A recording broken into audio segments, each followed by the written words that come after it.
What trends have you noticed amongst people that are struggling financially? Like what are they doing with their money? Why is it not going in their favor? Everyone's good with getting a 5, 6, 7-year car loan at 25% and thinks that that doesn't mean anything. So that's crazy. I mean, what? The average new car payment, what was it?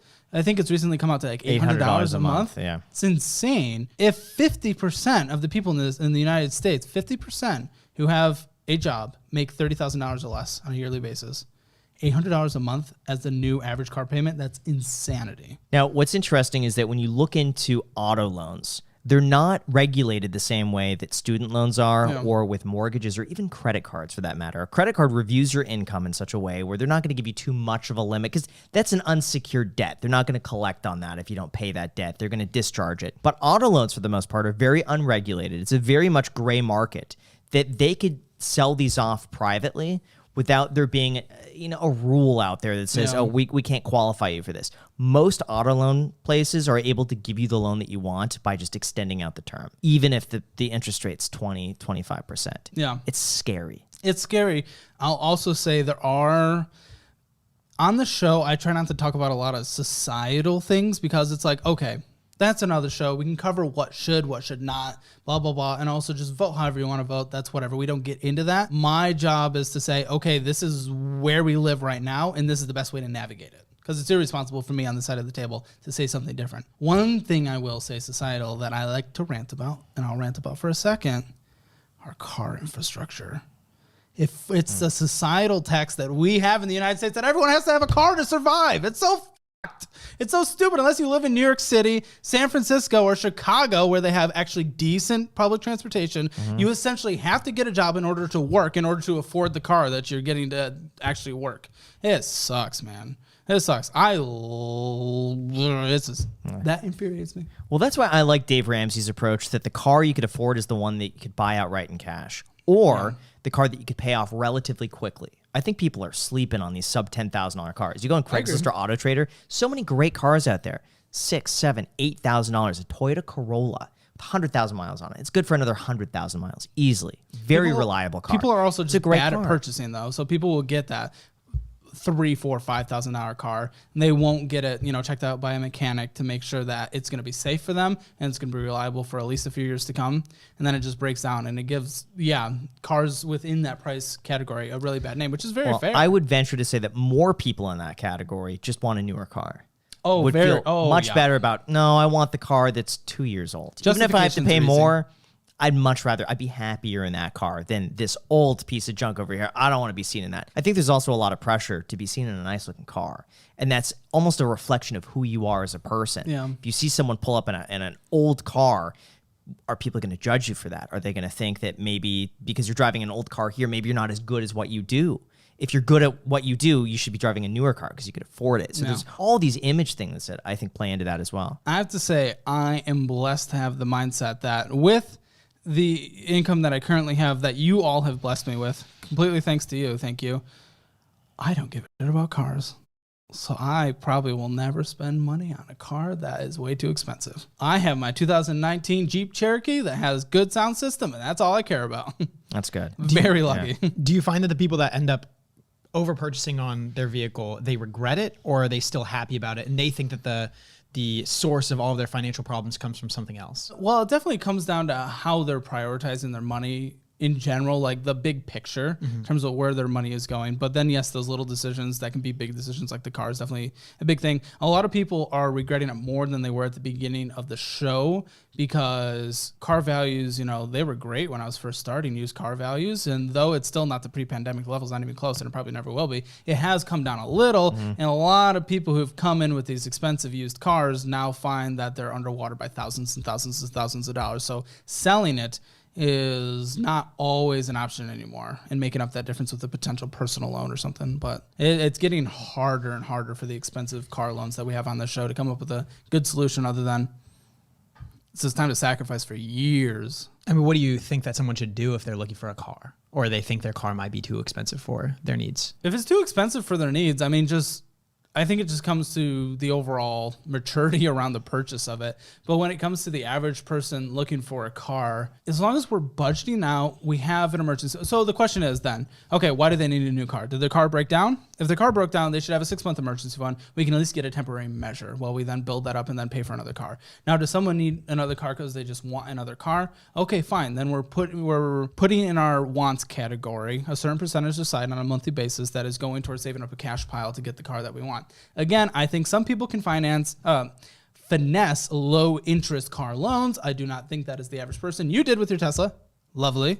And I think that's good. I might, if my Jeep ever breaks down and I can get a good rate, but I think for the average person, just like cards, that a cash option is better for them. And aside from cars, what other trends are you finding or patterns amongst the people that are financially struggling? Yeah, spending 40% on eating out. Eating out. Oh, yeah. So it's like fast food or is it like fancy restaurants? And trust me, I like my nugs. Everyone knows I like my nugs. But like when people are in really bad debt, but they're only paying their minimum monthly payments and they have zero in retirement and only their minimum monthly payments is accounting for 5% of their overall spending, but 50% of their spending is going to eating out, we got some priorities that need to be straightened out. Why do you think people aren't cooking at home? Why do you think they're so prone to eating out all the time? Well, ease of access. I mean, luckily it fits in my budget now, and I definitely eat out a good amount. And what it fits in my budget, a lot of the reasons why I can speak to my own reasons for eating out, I got addictive tendencies towards it. So when it comes to the fatty, the salty, the sweet, and stuff like that,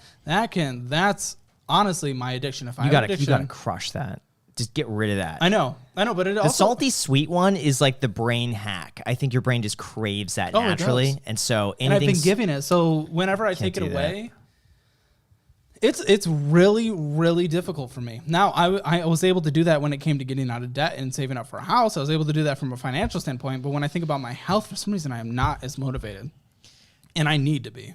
I feel like so many reasons why people don't take action, especially like with regards to their finances or with regards to like eating, which is because the consequence of the action that they take up front is way too detached and delayed from the action they take. Oh, sure. So for example, when you're eating fast food, it's like you feel great immediately, but then the consequence of eating that fast food, such as gaining a little bit of weight or maybe feeling lethargic, it's like days down the road maybe, and you can't necessarily see like a one-to-one, this is my action, this is the consequence from that action. And the same thing goes for finance. It's like, you can save a little bit of money here, but it doesn't matter if you spend it because it's just a few bucks, or you can put it on credit. But then it delays the consequence of it, rather than like when you're a kid and you say a swear word and your dad comes up to you and spanks you right away. You're like, okay, now I know. I say a swear word, I get spanked. Not going to do that. But with food and with finances, the consequences are just so far out in the future. Yeah, no, that's true. And it's also just daunting to tackle at, the offset. Unless you're in it already, So losing weight, starting the diet, or tackling a big amount of debt, you're already in this train of just doing what you're already doing, and there's this big problem. It's a daunting thing to overcome and start. But once you start, it's actually much easier, and then you start seeing the progress you make, and it motivates you to go even further. It's so similar between finance and health, though. And I feel like because you're on such the finance path, that eating healthy and going to the gym should be so easy for you. Because it's the same thing. The same qualities that lead you to saving money are the exact same to eating healthy and going to the gym. It actually might be easy for me. It's just, I think it's the daunting starting. I think if I started and I continued down healthy, sustainable routes, so I've done extreme cuts before, and it's resulted in good progress, but it wasn't sustainable, and I bounced back. Yeah. I think if I head down it, I'm quite disciplined once I'm in it. I think everyone thinks that they need to like exit the gate sprinting, and I don't think that's the case at all. I think you could just start by introducing healthier foods into the diet and maybe going out a little bit less, but it doesn't need to be like 0 to 100, right? Good thing we all ate 10 burgers right before this. Yeah, what was that all about, man? We ordered the entire menu. We showed up tasting, here, and you walk in, and how many bags? 15 bags? Oh, easily. Bags. I mean, I had probably 6 burgers, which I should not be. You had 6? You actually had 6. No, you didn't have 6. Probably somewhere. Are you serious? Yeah, probably. He had to cleanse his body from all his love of In-N-Out, all the nasty In-N-Out. Did you take a nap afterwards? No, but I felt like I was going to die. Oh my God. That's why I stopped eating. I think it is extremely important. My one piece of advice, get in good shape. Get in good shape. That's what I was thinking, There's no excuses. You have no reason not to. I know it's scary. I know it's daunting, but it will be one of the most rewarding things that you have done. You know how rewarded you feel when you help someone out with their finances when they come on your show and they DM you weeks later like, hey, you know what? I paid off my debt. Dude, I paid off my credit everything. card. 26% APR. Like I paid it off.